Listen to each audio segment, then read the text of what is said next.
Kérem vigyázzanak, az ajtók záródnak.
Whenever I fly to Budapest from Britain, on jet2.com or Ryanair, there's invariably a group of stags on the plane, preparing to celebrate raucously with a last pub crawl before they are shackled in marriage.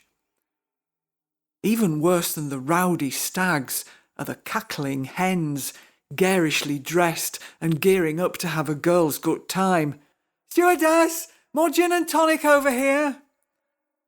The other passengers are appalled. They bury their noses in their novels and try to pretend it isn't happening. Sometimes I get talking to these other quiet travellers, and when they discover that I actually live in Budapest, they often ask me for tips of things to do on their little city break holidays. I advise them that if they want to get away from the tourist traps, and especially the stags, then a good place to go is Margit Sziget, or Margaret Island. It's a real oasis and beautiful in any season. Vitaly and I fell in love with Margaret Island on our very first weekend in Budapest, when we were still only exploring the possibilities of living here. We woke up very early in our temporary accommodation and decided to go for a walk before it got too hot. So at 5 a.m. on a July morning, with no idea where we were going, we headed in what we hoped was the direction of the Danube, and by happy chance came to Margaret Island. We strolled along the riverbank, sat in the rose garden, and wandered among the groves, looking at the moss-covered busts of historic Hungarian worthies.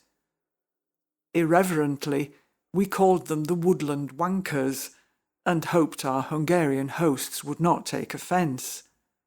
"I think I could get to like Hungary," said Vitaly. Since that first morning, which gave us a hint of our Hungarian future, we've been to the island dozens of times, on jasmine-sniffing expeditions in spring, or conker-collecting outings in autumn. From the Japanese garden at one end to the musical fountain at the other, we always see something wonderful. The trees are majestic, the lawns like carpet, and the city sparkles at a safe distance. You can feel the peace. Red squirrels are common, but once Vitaly came face to face with a raccoon. Where had he come from? Had he escaped from the zoo? One Christmas Eve, we were feeling less than Christmassy. It was raining, and we weren't in a festive mood. We went out to Margaret Island just to get a bit of fresh air. Vitaly went into the bushes to have a pee, and suddenly he was surrounded by a banditry of blue tits. Yes, that's the correct collective noun for a flock of these bright little birds. they flew to his open palms, evidently thinking he had some seeds for them. This miracle cheered us up immediately, and we went home to decorate our rosemary plant, which was what we had in lieu of a Christmas tree. Another time, summer again, and very hot, so hot you can only walk in the evenings, we considered going to the city park.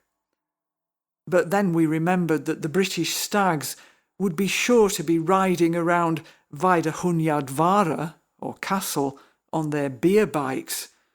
Oh no, no stags, we said, so we went to Margaret Island instead.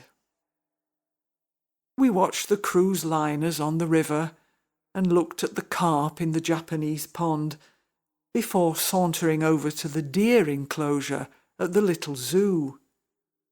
And then something magical happened. Usually the stag who lives there is busy with his harem of does, but this time he came right up to the fence and stood with us for ever so long. It was as if he had come to talk to us. We didn't touch him, of course, but I was able to photograph him really close up. Wow, we said. We could hardly tear ourselves away. Finally, we decided to leave the stag in peace and went to the musical fountain. With its mixture of pop music and Strauss waltzes, it's tacky, of course, but it's just what you need in the heat. Vitaly sat on the edge, dangling his feet in the water. I took a chair further back among the trees. The Radetzky March struck up, and the fountain shot jets of pink spray into the air. It was getting late. Through the dark, a great buzzing insect flew towards me. It was humongous. It landed on the litter bin right by my side. I photographed that too. When we got home, we checked out the picture and discovered it was a stag beetle. So much for going to Margaret Island to get away from stags. But this was a stag night we could handle.